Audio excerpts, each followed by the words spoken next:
I was at MSJ from the very beginning, the very first day in 1960 till 1962 as a student, and then I went back teaching there in 81 for quite a few years there, and at that time I was the RE coordinator. And that was a really great time too. So both of those times are very significant.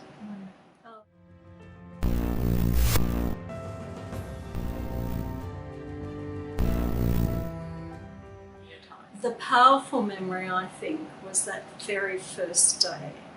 And as you face the original, it was a one-story building. So the original building there at MSJ, we were on the, we all from various primary schools in the area, we gathered, not knowing each other or just knowing the few people who we'd been at school, primary school with, we gathered in just to the right of that building, probably a little apprehensive, a little wondering, a little excitement, I think, that this was a new school. And then at some stage, the three sisters, who were young by comparison to the sisters, or they seemed to be young, by comparison with the sisters that I had had in primary school, came out, and we got divided into 3 classes, so there were approximately 50 in each class, which of course these days is quite a big number per class. And then I don't remember a great deal more about that day, but I just remember that standing there and the anticipation, and I suspect a little bit knowing that we, with the sisters, had a sense of shaping how this school would be. So it was a new experience for all of us in that we were going into high school, and it was a brand new school. And I had been enrolled at Santa Sabina because at Bankstown the school didn't go right through to leaving. And when my mum and dad heard that the Sisters of St Joseph were building a school at Milperra, immediately they just said, oh, well, that's where you'll be going. Wow. Because they were both taught by the Sisters of St Joseph and loved them.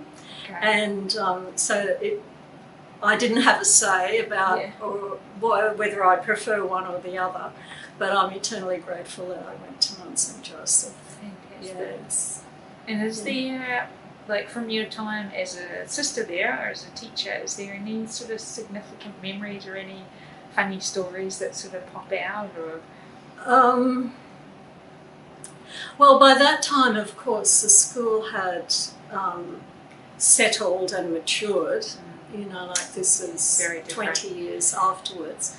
Very different in that by that time, instead of just being the first year of high school, it went right through to leaving. No, at that stage it went through to year 10.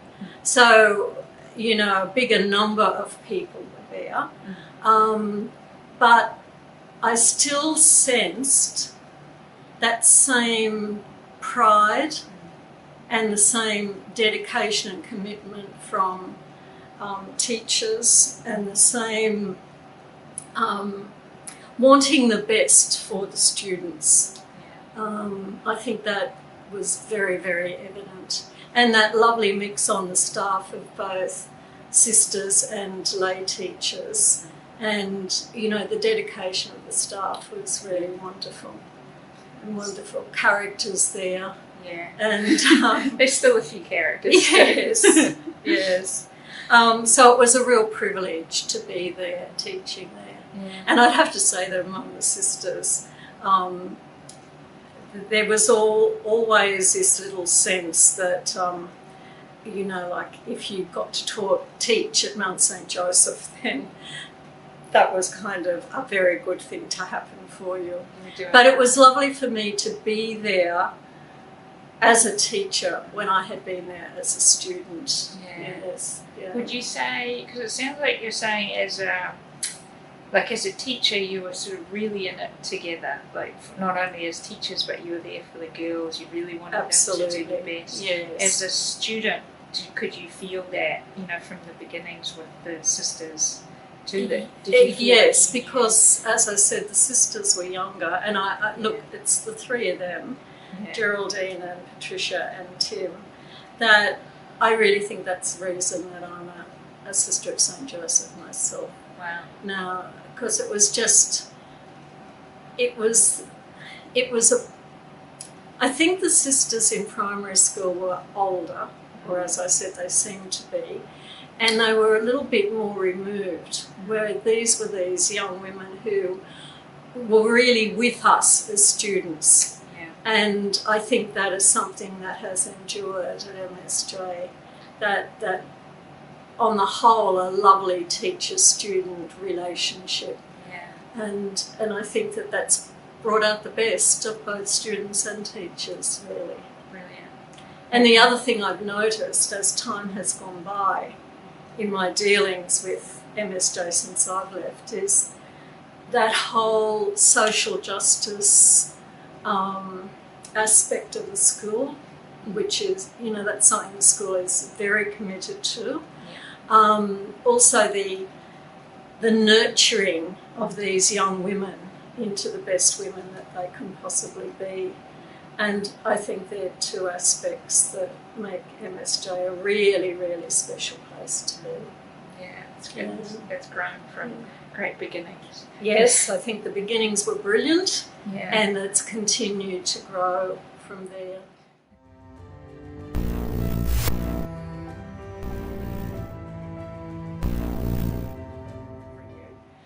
Like those first sort of, those initial powerful memories. Yes. You know, that informed your vocation, or that? They definitely formed my vocation, and I think that whether or not I had ever entered, it would have formed me as a woman. To social justice. Yes. And the fact that you knew they were there for you, and that they were young. And I think it was a brilliant motto that we had, Inda Wiminiam Lucis, and putting that into the context of the scripture around that actual phrase. And it was so different from any other motto that we ever had. I don't know who suggested that as the motto, but I can remember one time at a graduation I was asked to reflect on that. Wow. And just thinking that whole sense of the importance of bringing light into a world where there is often darkness. And so I think that's something that every girl at MSJ really is encouraged to take on. And I think the other thing I remember that I'm not sure whether it's so significant out of that memory, although I think it is, that when I was teaching there, I was also the Year 9 form mistress. And I guess as a form mistress, you tend to spend a good deal of your time with those who are in trouble.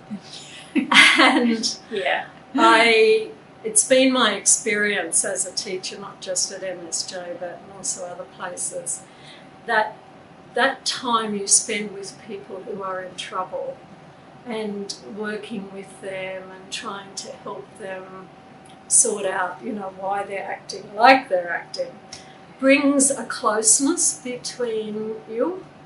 And I often think that when students leave school and you might meet them down the street or something like that, that the ones who come up and greet you and talk to you are the ones that have been in trouble. Yeah. So it's, yes. Yeah. So sometimes there's a very close bond that grows up because of the time that you spend with people who need something more than just the normal classroom interaction or even playground interaction. So I think that's significant. Would you, in a way, it sounds like you're sort of saying that they were almost your teachers too, in that sense that they changed you. That's right, yes. And I think that interaction between teacher and student at its best is a real catalyst for growth on both sides. Yeah. Beautiful. Yes, we always change and hopefully get better and better. Yeah, one day at a time. Yeah.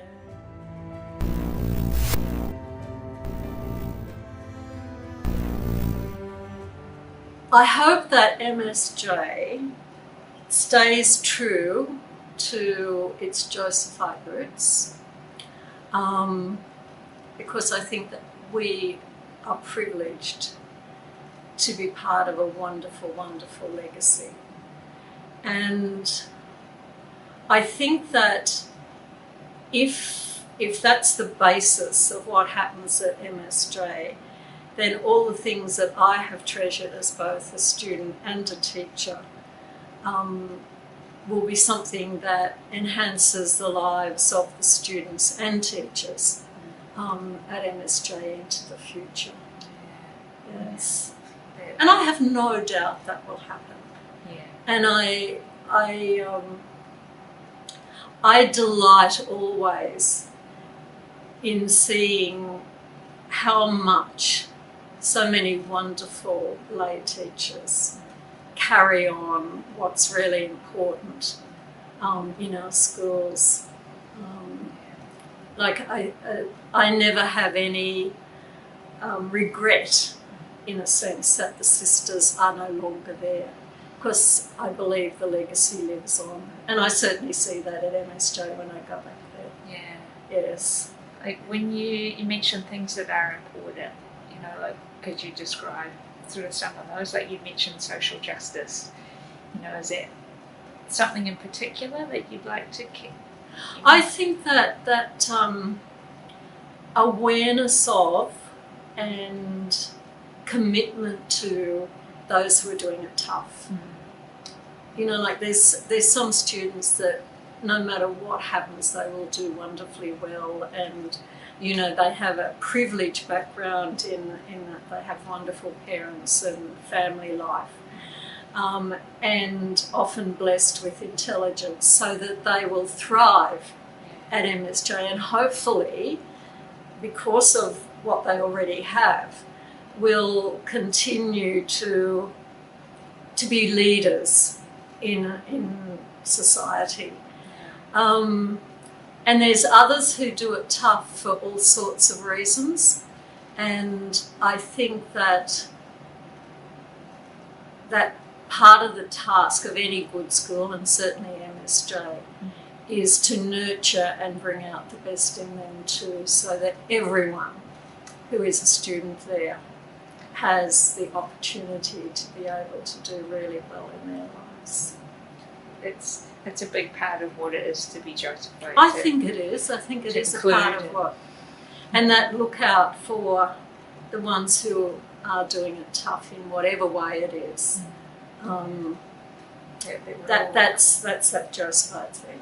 Yes. Absolutely. Yes. It's beautiful. And I love the Mary Brady painting of, you know, the one that we have in the regional centre. And I didn't realise she called it Mary MacKillop, Friend and Educator of the Poor. Oh, wow. So that legacy we have from Mary of looking out for the ones who are poor in some way, whatever way it is. That's an amazing legacy that we have and need to carry on and share.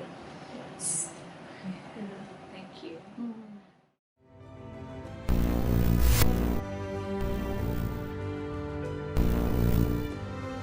Now, yeah, is there anything that you'd like to say or share? I think to be the best person you can possibly be, and to take every opportunity that you can to basically be the most loving person you can. Beautiful. Thank you.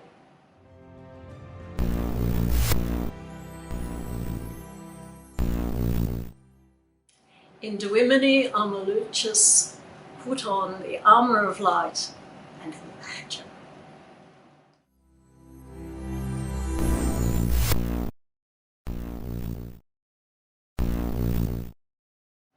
MSJ girls can do anything.